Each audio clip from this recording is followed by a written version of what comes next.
Anualmente, quase 300 mil pessoas morrem no Brasil por conta de doenças cardiovasculares, mais da metade decorre de alta pressão. As doenças cardiovasculares são responsáveis pelo maior número de óbitos no país, seguido por mortes de câncer e causas externas como a violência, por exemplo. A pressão alta é uma doença democrática que não discrimina sexo, faixa social ou idade. Hoje no programa o nosso assunto é hipertensão e ainda vamos mostrar também uma ação realizada nesta semana pelo Centro de Medicina Especializada. Informação e saúde, o CRM na TV está começando.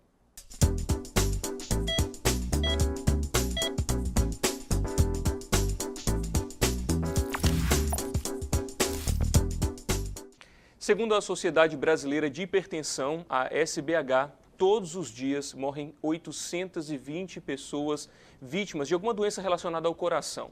Enquanto este programa estiver no ar, aproximadamente 15 pessoas irão morrer por conta desses tipos de doença. O dado é alarmante e por isso a sociedade deve despertar para a prevenção. Para a gente falar mais sobre esse assunto, nós conversamos agora com o cardiologista, Dr. José Albuquerque, que está aqui no estúdio com a gente. Dr. José, bem-vindo, obrigado por aceitar o nosso convite. E como a gente vê por esses números, essas doenças relacionadas ao coração atingem boa parte da população, né, doutor? Como que é essa realidade aqui no nosso país? Então, bom dia, Davi. Obrigado pela oportunidade. As doenças cardiovasculares representam ainda hoje a principal causa de mortalidade no nosso país e no mundo. Ela vem ganhando causa devido ao envelhecimento populacional e, na verdade, a prevalência dos fatores de risco que culminam com o surgimento das doenças cardiovasculares, e esses fatores de risco estão presentes na sociedade moderna ocidental.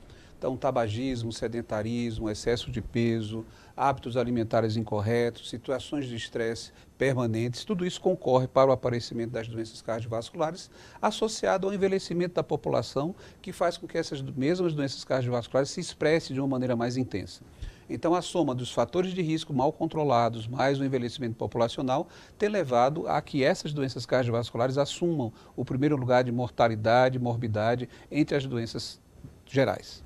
Doutor, a gente quando se fala de doenças relacionadas ao coração e a questão da pressão arterial, né? A hipertensão é uma das mais conhecidas aí, mas existem outros problemas, outras doenças também relacionadas que colaboram para esses números altos, né? Sim, na verdade nós temos duas principais doenças, que são as doenças coronarianas, que estão relacionadas ao infarto agudo do miocárdio ou à morte súbita, e a hipertensão arterial. E a hipertensão arterial, ela é ao mesmo tempo, ela é doença e ela é fator de risco para a própria doença arterial coronariana também. Explica melhor aí para a gente, por favor. Então, alguém pode ser hipertenso e pelo fato dele ser hipertenso, isso aumenta a chance dele ter uma doença arterial coronária também.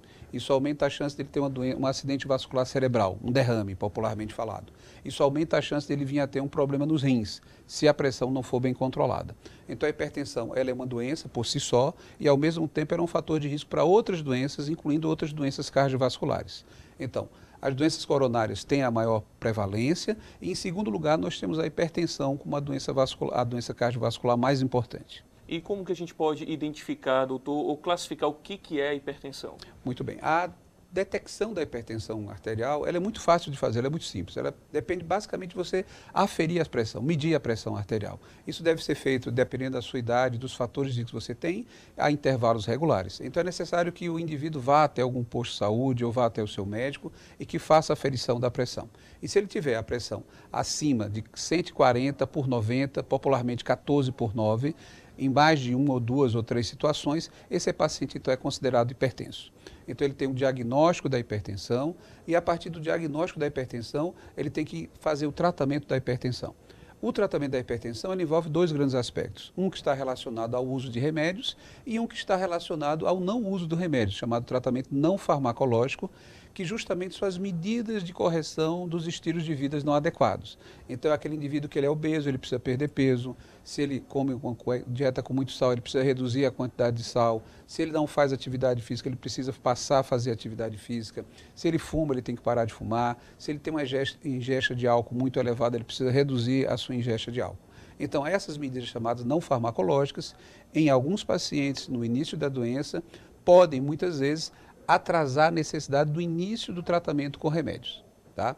Em outras circunstâncias, não, onde o paciente já tem níveis pressóricos mais elevados ou onde além dele ser hipertenso, ele tem outras doenças associadas, como por exemplo ser diabético, ou já até doença coronariana estabelecida, já teve um infarto prévio, já operou o coração, esse paciente necessita de início o tratamento com medicamentos, mais as medidas não farmacológicas. Então o tratamento envolve mudanças dos estilos de vida, mais o uso da medicação. Doutor, a alteração na pressão, né, ao aferir, ela não pode aparecer somente, ela aparece somente em quem tem essa doença, quem desenvolveu a hipertensão, ou ocasionalmente pode aparecer por algum fator ali pontual? Boa pergunta, David. Pode. Então, veja bem, por isso que eu falei em mais de uma, duas ou até três medidas, né? Lembrar que a pressão da gente, normalmente, ela está sujeita às variações do dia a dia. Então, se você mede a pressão arterial no momento de raiva, medo, dor, estresse, a sua pressão pode estar aumentada naquele instante. O que não quer dizer que uma medida isolada vai fazer o diagnóstico de hipertensão. Isso tem que ficar bem claro, tá? Agora, se você tem várias medidas em diferentes momentos, diferentes situações, e você persistentemente mantém sua pressão elevada, então você é hipertenso. Então, por exemplo, chegar na emergência com dor e ao medir a pressão está elevada. Nem sempre se indica que você é hipertenso. Eventualmente a sua pressão vai estar elevada porque naquele instante você está com dor e ao sentir dor a gente desencadeia mecanismos compensatórios que fazem a pressão subir. Então, em alguns momentos você pode ter a pressão elevada e aquilo não vai representar que você ainda é ou que você já é um hipertenso. Mas mesmo assim pode trazer alguma consequência, doutor, mesmo que seja pontual? Eventualmente sim, vai depender do nível de elevação da pressão, em que circunstâncias está ocorrendo. Eventualmente você pode ter durante um episódio chamado crise hipertensiva, alguma lesão vascular, mas isso é mais habitual em pacientes jovens e que apresentam um aumento muito súbito e muito elevado da pressão. Não é a realidade do dia a dia, né? Doutor, tem um parâmetro, como você falou ainda há pouco, né, que é uma média, né, dessa pressão arterial. Mas cada pessoa também ela tem aquilo que é confortável ou aceitável para o seu padrão de saúde mesmo, sim, ou isso é um padrão e todo mundo tem que estar naquela mesma medida? Não, então, a medida 14/9 é uma medida geral, vamos dizer assim, né? Depois você vai perceber, como eu falei, se você tem um paciente que ele é diabético, se ele é um paciente que já tem doença coronária, se ele já tem outras doenças vasculares, se ele já tem alguma diminuição da função renal dele, o nível pressórico adequado para ele vai ser abaixo de 14/9. Daí justamente a necessidade de ir ao médico, porque a gente chama de estratificar o risco. Ou seja, se eu tenho um paciente de uma marginal de 50 anos de idade e ele tem uma pressão de 14/9, mas ele é diabético, ele já tem doença coronária, ele já foi revascularizado, o nível de controle pressórico para esse indivíduo vai ser diferente do mesmo paciente que tivesse 50 anos que não tivesse essas outras comorbidades. Então a meta pressórica ela é individualizada. Então, você precisa avaliar o paciente, estratificar esse paciente, ver se além da hipertensão ele tem outros fatores ou outras doenças associadas e nessa circunstância você vai ter, então, metas individualizadas para cada paciente. Então, a regra geral é para o diagnóstico, mas depois o ajuste individual depende da característica de cada paciente. Doutor, as questões familiares, a hereditariedade, ela pode colaborar para a pessoa desenvolver uma hipertensão? Sim. Quando eu falei dos fatores que levam à hipertensão, além dos fatores de risco, a gente tem a história familiar. Então, a história familiar, sem dúvida, é um fator que está presente na maioria dos pacientes que têm hipertensão arterial sistêmica e esses fatores, em geral, familiares vão se expressando também ao longo do tempo e, por isso, novamente, a questão fatores de risco mais envelhecimento.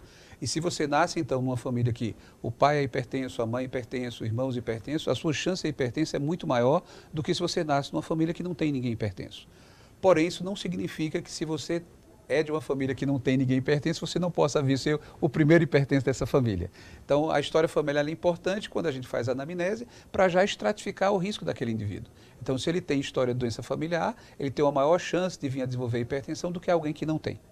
Doutor, como a gente já tem falado aí desde o começo, você já falou sobre os nossos hábitos, né? Sim. São os grandes colaboradores aí para desenvolver não só a hipertensão, mas quase todas as doenças, né? Sim. Os maus hábitos, falta de atividade física, alimentação errada.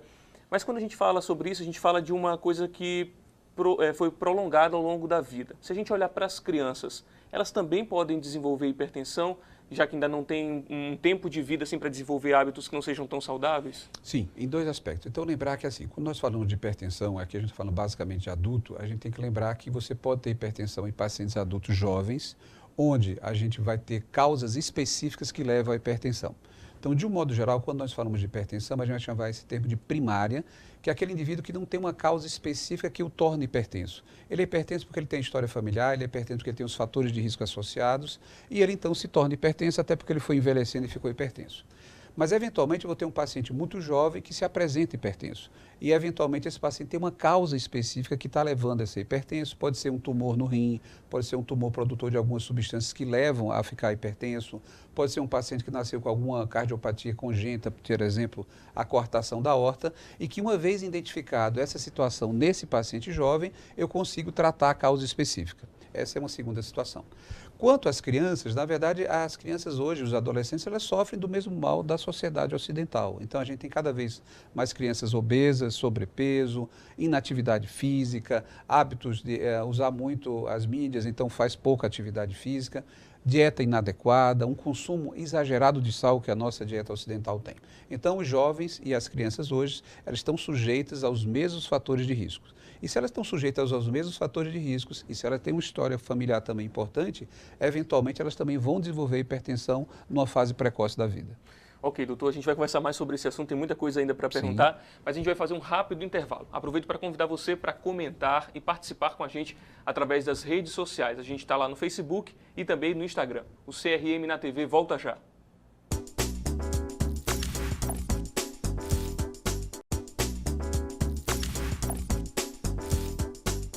Já estamos de volta com o CRM na TV e olha só, cerca de 1/3 da população mundial sofre de hipertensão. E para alertar a população sobre os riscos da doença e a prevenção, o Centro de Medicina Especializada realizou uma programação especial. Segundo o Ministério da Saúde, o mal atinge cerca de 25% da população brasileira. A hipertensão ou tensão alta é caracterizada quando a pressão arterial está acima dos 120 de máxima e 80 de mínima, convencionalmente chamada de 12/8. O dia 26 de abril é o dia de prevenção e combate à hipertensão. Nesta unidade de saúde do estado, o dia foi movimentado. Com alguns picos e oscilações, seu Manuel não perdeu tempo e procurou a assistência médica. Eu acho uma coisa muito importante, né? Porque às vezes a pessoa não procura um médico para medir a sua pressão, ver o que está sentindo, porque falta de tempo, né? E a pessoa vai passando ordem, encosta e vem e já acha uma oportunidade, né? Saber o que tem e o que não tem, né? Dona Sueli também procurou a assistência. Com a pressão dela, tudo bem, mas a glicemia deixou a desejar. A pressão tá, a glicemia não. É bom saber tomar a medicação certa. A hipertensão ela tem um caráter multifatorial. Tem vários fatores que predominam para o desenvolvimento da hipertensão arterial. Porém, o mais importante de todos é a informação genética. Se o pai for hipertenso, as pessoas têm 40% de chance de ser hipertenso. Se a mãe for hipertensa, as pessoas têm 60%. E se o pai e a mãe forem hipertensos, as pessoas têm 85% de chance de ser hipertensos. Somente 15% de não ser hipertensos. Da mesma forma, de pessoas que não têm pais hipertensos, eles têm 15% de se tornarem hipertensos. E o que vai definir isso é o modo de vida dessa pessoa. Se ela for uma pessoa muito sensível ao estresse, e se ela fizer uma alimentação muito rica em gorduras, frituras, rica também em sal, ela vai se tornar hipertensa, tá certo? Agora, o que é interessante é que a hipertensão é uma doença assintomática. Então, às vezes, a pessoa desenvolve hipertensão e não sabe que é hipertensa, tá? É por isso que a gente informa que se o caráter principal é a história genética, então filhos de hipertensos têm que começar a fazer a prevenção muito mais precoce do que outras pessoas. O Ministério da Saúde adverte ainda que são as mulheres que mais sofrem com a doença. São 25,4% da população. Já entre os homens, o índice é de 19,5%. Na população adulta, a doença atinge 22,7% e no grupo com mais de 60 anos, considerado ambos os sexos, a incidência supera 50%. A doença também é assintomática e, ao contrário do que se pensa, pode acometer pessoas com 20 anos de idade. A hipertensão é uma doença de jovem, ela começa aos 20 anos. Ela é prevalente entre 20 e 45 anos. Se uma pessoa não se tornou hipertensa até 50 anos, dificilmente ela vai ser hipertensa depois de 50 anos. O que acontece é que muitas pessoas que ingerem comida com frituras, né, elas desenvolvem arteriosclerose e depois arteriosclerose. E, consequentemente, as artérias ficam duras e essas pessoas podem ficar hipertensas depois de 55 anos. Chamamos de hipertensão do idoso. Porém, hoje em dia, a gente tem observado que jovens e crianças têm se tornado hipertensos, em virtude do momento que se vive, do momento da competitividade, do estresse. Os hábitos alimentares das crianças mudaram muito. Então, hoje, o perfil de obesidade já atinge crianças com 6 anos de idade. Nós já observamos crianças nessa faixa obesas. Então, nós temos situações de crianças com hipertensão com 8, 10, 12 anos, né? Então, de um modo geral, ela é de dos 20 aos 45 anos. Porém, nós temos situações de jovens com hipertensão. Para esta nutricionista, hábitos saudáveis podem evitar a hipertensão ou o agravamento, impedindo que se transforme em fator de risco, causando outros males, como insuficiência cardíaca, doença renal crônica e acidente vascular cerebral, o AVC. A gente tem que entender que a alimentação é um pilar super importante no tratamento de todas as doenças que a gente possa imaginar, e principalmente da diabetes e da hipertensão. Porque se a gente não tiver um cuidado com essa alimentação, é como se não conseguisse nunca controlar essa glicemia e essa alteração dessa pressão. Eu preciso ter um cuidado imprescindível com alimentos que contenham muita fonte de carboidrato, porque esse carboidrato vira açúcar muito rápido. E para o paciente hipertenso, além da quantidade de açúcar na minha alimentação, em forma de carboidrato, os alimentos que são fonte de sal nessa alimentação. E não só a sal de adição, mas aquele sódio que tem dentro uma quantidade muito grande dos produtos industrializados que a gente consome. Tá aí, é sempre bom a gente levantar esse alerta, e esse é o assunto do CRM na TV de hoje. Estou conversando aqui com o Dr. José Albuquerque, que é cardiologista, e está explicando, trazendo muitos detalhes importantes para a gente. Doutor, a gente falou ainda há pouco sobre as crianças, sobre esse estilo de vida que cada vez mais cedo atinge as pessoas nesse mundo contemporâneo, globalizado. A gente já tem acesso a comidas, por exemplo, industrializadas, que muitas vezes, doutor, vêm até de outros países. Para a conservação dessa comida, desse alimento, a utilização de sódio é muito elevada. Ele é um dos grandes vilões na alimentação, doutor? Sem dúvida. A dieta excessiva de sódio é um fator associado ao desenvolvimento da hipertensão arterial. A questão é que você colocou, na nossa sociedade nós temos comidas industrializadas, o sal é um meio de conservação dos alimentos e nós estimamos que no Brasil, por exemplo, nós comemos em média 3 vezes a quantidade de sal que seria desejada. Então, em torno de 5 gramas, 6 gramas de sódio seria o máximo tolerado e na nossa dieta nós temos habitualmente 12 gramas de sódio, ou seja, o dobro do que seria preconizado. E esse uso excessivo de sal por um longo tempo, ele vai determinar a ativação de alguns mecanismos que vão fazer o surgimento da hipertensão e a manutenção da hipertensão arterial. Então, a redução do sódio e aí reduzir comidas industrializadas, enlatados, alimentos em conserva, é uma das maneiras que a gente tem para ajudar no tratamento e no controle adequado da pressão arterial. Doutor, como toda doença, o melhor é sempre prevenir, né? Sim. E desde quando que a pessoa precisa se preocupar para não desenvolver problemas como esses? Então desde sempre, né, Davi? Então, desde que você possa identificar alguns fatores. Então, vamos imaginar que você tem na adolescência ou na infância. Então, hábitos saudáveis de vida. Então, novamente, uma dieta adequada, redução dos alimentos industrializados, a prática regular e adequada de atividade física, a manutenção de um peso adequado. Então, essas são medidas de prevenção que começam desde muito cedo e devem ser estimuladas, né? Esse é o grande ponto.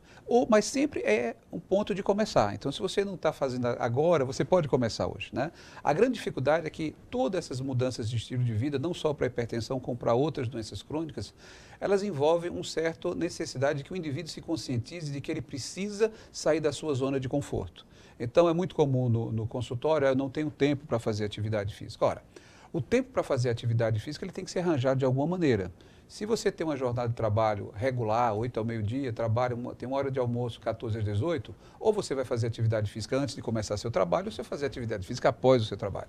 É claro que isso requer força de vontade, é claro que isso tem inúmeras dificuldades, a gente não tem acesso a instituições públicas que ofereçam isso gratuitamente, os nossos parques e praças são mal cuidados, mas você tem que entender que a saúde é sua. O principal investidor na sua saúde tem que ser você mesmo. Então, é necessário sair da zona de conforto, o que eventualmente não é tão fácil, mas essa é uma mensagem que tem que ser dita.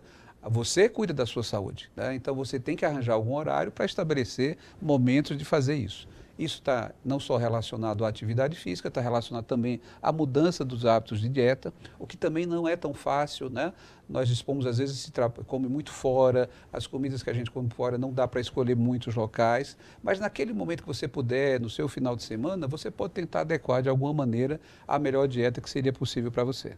Doutor, a consulta com um cardiologista muitas vezes acontece no segundo tempo. Você vai ler num clínico geral, identifica alguma coisa e ele encaminha para o especialista. Mas em algum momento na vida todo mundo precisa passar pelo especialista, pelo cardiologista, e a partir de quando isso se faz realmente necessário? Então, veja, o diagnóstico da hipertensão, ele não é, digamos assim, é uma competência exclusiva do cardiologista. Pelo contrário, a hipertensão é uma doença de saúde pública e que, teoricamente, todos os médicos de qualquer especialidade estão capacitados e devem fazer o diagnóstico.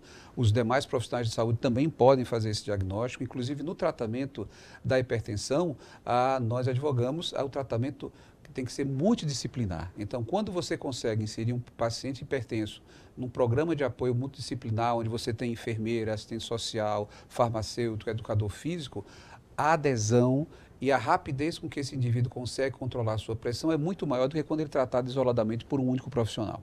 Então, não é necessário ir ao cardiologista para ser feito o diagnóstico da hipertensão e a maior parte dos pacientes hipertensos podem ser controlados, sim, por um clínico geral ou nos sistemas que nós temos da saúde pública, tem um sistema chamado Hiperdia, que, quando feito de maneira adequada, consegue controlar muito bem. A ida ao cardiologista, ela pode ser uma referência daquele colega que está diante de uma hipertensão de difícil controle, ou quando ele acredita que aquela hipertensão tem uma causa secundária, onde precisa fazer um diagnóstico mais aprimorado, lançar a mão de alguns métodos diagnósticos, talvez não alcance do clínico geral, e aí se faz o encaminhamento. Quanto à ida ao cardiologista, o que se preconiza hoje é basicamente para forma de prevenção primária, ou naqueles indivíduos que apresentem alguns sintomas que sugerem ou alguma complicação da hipertensão, ou que sugira alguma outra doença, como por exemplo a doença arterial coronária. Então, aquele paciente que começa a ter dor ao fazer esforço, ou ter um cansaço desproporcional ao grau de esforço, eventualmente ele pode ter alguma suspeita de doença arterial coronária, e a ida ao cardiologista então se impõe. Ou no indivíduo hipertenso que não está conseguindo controlar de maneira adequada no nível primário de atendimento. Quanto à idade, depende muito, novamente, da questão de cada indivíduo. Se você tem mais fatores de risco, quanto mais precoce você tiver acompanhamento, melhor. Se não, a partir dos 40, 45 anos de idade, está indicado a ida.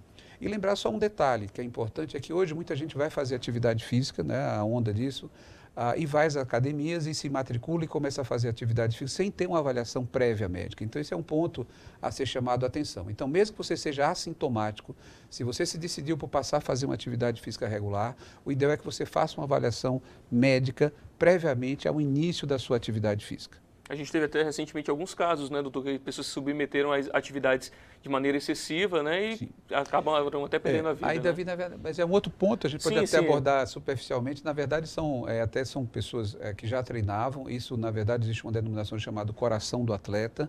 É que quando você é submetido a esforços excessivos, demais, digamos, excessivamente, você pode determinar alterações estruturais no coração que podem acabar levando até o óbito do indivíduo. Mas essa situação já é o contrário, é aquele indivíduo que é o superatleta, digamos assim, né? A gente está falando daquele indivíduo que não faz atividade física e que quer fazer. Ou então, o que a gente chama, brincando, de atleta de fim de semana. É aquele indivíduo que passa a semana inteira e ele não faz nada. Aí o sábado e domingo ele quer descontar a semana. Aí ele vai jogar futebol, ele joga vôlei, corre na praia, né? Sem ter feito uma avaliação médica. Então, muitas vezes, isso é deletério para ele, porque ele tem eventualmente alguma doença que ele não percebe e ao fazer um esforço intenso, subitamente no final de semana, sem ter tido uma avaliação prévia, ele pode ter uma complicação.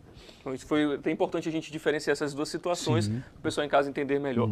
Doutor, sobre tratamento, né? As pessoas que não têm condições, às vezes, de fazer um tratamento, buscar uma clínica particular ou uma consulta paga de alguma forma, o SUS, né, a medicina ali pública disponível para a população, ela tem condições de atender a população para fazer esse tratamento contra a hipertensão?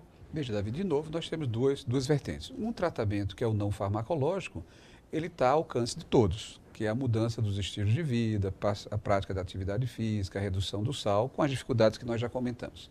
O segundo ponto, que é o uso do tratamento farmacológico, sim, veja, nós temos hoje, o SUS oferece, e a farmácia popular também oferece, inúmeros fármacos que comprovadamente controlam bem a pressão. Existem fármacos mais recentes? Sim, existem fármacos mais recentes, com menos efeitos colaterais, mas o que nós ofertamos hoje na rede SUS, se efetivamente ofertada, é capaz de controlar a maior parte dos pacientes que têm hipertensão. Então, nós temos diuréticos, temos beta-bloqueadores, temos outras classes de medicações que estão disponíveis na rede do SUS e que o uso adequado e regular das medicações controlaria, né? Eu vou aproveitar a sua pergunta porque existem alguns mitos que atrapalham ou que dificultam o controle da hipertensão. Especialmente no sexo masculino, um dos mitos é que eu vou tomar remédio para pressão e a minha vida sexual vai piorar, né? Eu vou ter disfunção sexual. Esse é um mito. Então, na verdade, dizer para esse indivíduo que se ele é hipertenso e ele não trata adequadamente a pressão dele, ao longo do tempo, essa hipertensão vai levar ele a ter disfunção sexual. Então, ele precisa tratar para que não venha a ter disfunção sexual lá na frente. Então, esse é o primeiro ponto. O segundo ponto é que, às vezes, as pessoas usam as medicações e, ao obterem o controle da pressão, elas param de tomar o remédio, porque elas acham, não, eu estava tomando o remédio, a pressão ficou boa, então eu posso parar de tomar o remédio. Mas elas têm que ter a noção que é uma doença crônica, que uma vez que elas parem de tomar o remédio, a pressão vai voltar a subir de novo. Então, esses são os dois aspectos. Então, nós temos sim medicações disponíveis no SUS, pode não ser as mais recentes, mas elas controlam efetivamente a pressão e a população tem acesso a essa medicação. Doutor, quero agradecer os seus esclarecimentos, a participação.